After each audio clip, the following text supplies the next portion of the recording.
이 시간에 읽은 척 책방. 안녕하세요. 성신여대 겸임교수이자 지식편의점 시안책방의 주인 이시안입니다. 제가 몇 번 이야기한 적이 있었는데요. 저는 원래 추리소설 매니아예요. 그런데도 아직 셜록 홈즈라든가 이런 책을 리뷰하지 않은 게 이런 책을 단 한 편으로 끝내기가 너무 아쉬워서 그래서 이제 아껴두는 건데요. 아끼다가 똥 된다는 말도 있지만 그래서 약간 걱정이긴 합니다. 근데 제가 얼마 전 책장 정리를 하다가 예전에 사두었다가 읽지 않았던 책을 발견했습니다. 바로 이 책, 조선을 뒤흔든 16가지 살인사건입니다. 그래서 바로 읽었어요. 근데 안타깝게도요, 이 검색을 해보니까 이 책이 지금은 종이책으로는 절판이 되었더라고요. 대신 이북으로 보는 것은 가능하니까 혹시 보고 싶은 분이 계시다면 이북으로 보시면 될 것 같습니다. 이 책을 소개해드리는 이유는 이 책의 이야기들이 지금도 여전히 통용되는 것은 아닌가 하는 생각이 들어서인데요. 기본적으로 이 책의 내용은 조선시대의 기록이 남아있는 살인사건 16가지의 케이스를 소개해주는 그런 내용입니다. 그런데 원래 살인이라는 게요, 행위가 중요한 것이 아니라 그 동기가 중요한 거거든요. 그래서 김전일, 소년탐정 김전일 같은 만화를 보면 보통 2권으로 한 사건이 구성되는데, 한 권은 살인사건 자체, 그 다음에 해결에 대한 얘기고요. 나머지 한 권이 그 사건까지 이르게 된 어떤 동기, 적어도 한 15년, 20년 된 원한들이 보통 있거든요. 그래서 그런 얘기들입니다. 이 동기가 그만큼 중요한 건데요. 그래서 어떻게 죽였냐가 아니라 왜 죽였냐, 이게 중요한 이야기입니다. 왜냐하면 이것이 바로 그 동기가 그 시대의 사회상과 밀접한 연관이 있기 때문입니다. 그래서 추리소설은 사실 일종의 사회소설 역할도 합니다. 이 책은 크게 4가지로 분류되어 있는데요. 제일 첫 번째가 이제 권력형 살인사건이고요. 두 번째가 여성에 관계된 거. 그 다음에 세 번째가 좀 도적대라든가 이렇게 때로 관계된, 그 폭력단이죠. 그런 거 관계된 것들. 그다음에 네 번째가 고문에 의해서 억울하게 옥살이를 한 경우, 이렇게 좀 나눠져 있습니다. 제일 앞에 나오는 것이요, 바로 권력형 비리와 연결된 살인사건인데요.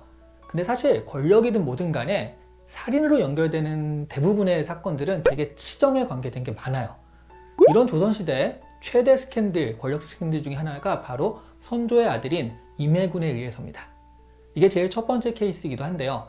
재상이자 전 영의정의 아들인 명문가의 유이서라는 사람이요, 살해당한 것에서 이야기는 시작합니다. 그런데 포도대장이 이 사건들을 조사해 보니까 유이서의 첫 애생을 차지하기 위해 당시 임금인 선조의 아들 임해군이 광해군의 형이거든요. 임해군이 간호들을 시켜서 유이서를 살해한 겁니다. 유이서의 아들인 유일이 연일 와서 압박을 하고요. 그리고 너무나 명백한 범죄다 보니까 포도대장도 결국 임해군의 간호들을 잡아들여요. 그리고 신문을 하는데 또 이 간호들이요, 임해군이 지시한 것이라고 자백을 합니다. 문제는요, 이 간호들이 옥중에서 살해돼요. 이 포도청에 옥에 있는 증인들을 죽일 수 있는 정도의 권력, 그리고 이제 증언들, 이런 걸 보면 임해군이 범인이라는 게 너무나 명백하거든요. 그런데 이 명백한 증거 앞에서도 선조는 임해군을 단죄하지 않고요, 감싸기만 합니다.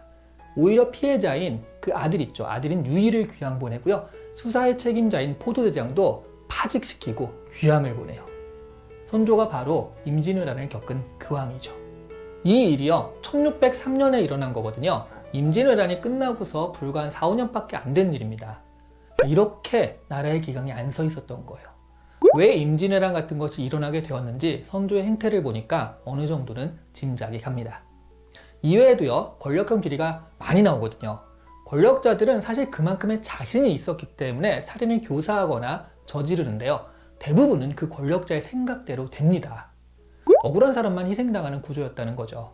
억울한 것으로 치면요, 그 여성들의 살인사건을 모아놓은 2부에서도 많이 나오거든요. 조선시대가 여성들의 인권이 보장되었던 시대가 아니다 보니까 희생이 되는 예가 많았습니다. 그런데 이 역시 대부분 권력이나 양반의 기득권 보장과 연결이 되는 경우가 많더라고요. 예를 들어 조선시대에는요, 누가 자식을 죽이려고 하면 그것에 맞서서 그 가해자를 죽이는 것은 정당방위로 인정이 되었습니다. 그래서 죄를 묻지 않았거든요. 그런데 홍경래라는 사람이요, 산호비인 연양의 집에 갑자기 들이닥쳐서는 아들을 때려 죽이고요, 젖먹이 아들까지 죽이려고 하는 거예요. 그래서 연양은 남편과 함께 막아서다가 결국 홍경래를 죽이게 됩니다. 이에 대해서 형조에서도 논의가 있었지만 결국 자식을 보호하는 정당 방위보다 감히 종이 주인을 죽였다는 죄가 적용되어서요, 능지처사형을 당합니다. 능지처 사형은요, 사지가 하나씩 잘리는 거예요. 다리 잘리고 팔 잘리고 해서 마지막에 죽는 최고로 무서운 형벌이거든요.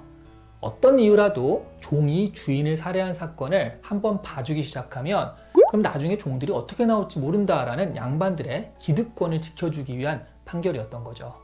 오늘날에는 유전무죄, 무전유죄라는 말로 기득권에 유리한 판결이 나는 그런 예들이 있잖아요. 어째 많이 흡사하지 않습니까? 이 책의 후반부에 보면요, 도적대들도 등장을 하고 해적도 등장을 하고요, 사비교도 등장을 하는데, 그리고 오늘날로 보면 조직폭력배에 해당하는 검계라는 조직도 등장을 합니다. 이 검계가 조선시대에는 살인을 일삼는 무리들이었어요. 그런데 이 검계들은 대부분 양반들의 사병 출신들이거든요. 신분이 미천한 신분 때문에 권력을 잡은 양반들에 의해서 내쳐진 사람들이 주로 검계가 됐습니다. 그러니까 이 책에서는요, 조선시대 살인사건을 소개하면서 여러모로 권력자들의 문제가 많이 부각이 됩니다. 역사적 기록으로 남아있는 정도의 살인사건이라 더욱 그런 것인 줄은 모르겠으나 이 기록들만 보면요, 정말 조선시대 상민이나 천민으로 태어나지 않은 것이 얼마나 다행인가 하는 그런 생각이 들어요.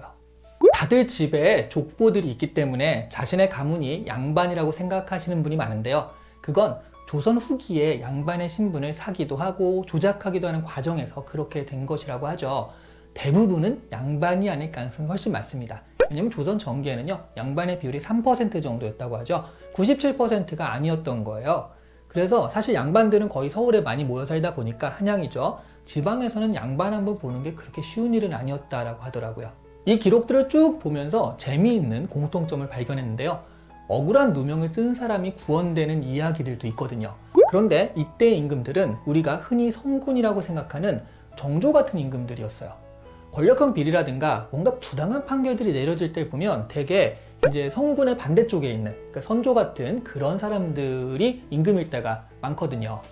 정조 같은 경우는요, 억울하게 누명을 쓴 사람이 없이 하기 위해 의심이 되는 사건을 2번, 3번 조사를 하고 시키고요. 그래도 의심할 구석이 있으니까 암행어사까지 따로 보내서 조사를 시킵니다. 그 결과 자살 사건으로 알려졌던 사건이 사실은 치밀한 계략에 의한 살인 사건이라는 것을 밝혀내기도 합니다. 결국 부당한 판결이나 억울한 일이 많이 발생하는 그런 사회가 있다라고 한다면 그 문제의 근본은요, 통치하는 사람, 또 정치하는 사람, 권력을 잡은 사람들, 이런 사람들이 있지 않는가 하는 것을 이 책을 보면 조금은 알 수 있을 것 같습니다. 오늘 이 시간에 읽은 척 책방은 조선을 뒤흔든 16가지 살인사건이었습니다. 시한 책방을 뒤흔드는 2가지 사건은요, 좋아요와 구독입니다. 좀 많이 뒤흔들어 주시길 바랍니다. 감사합니다.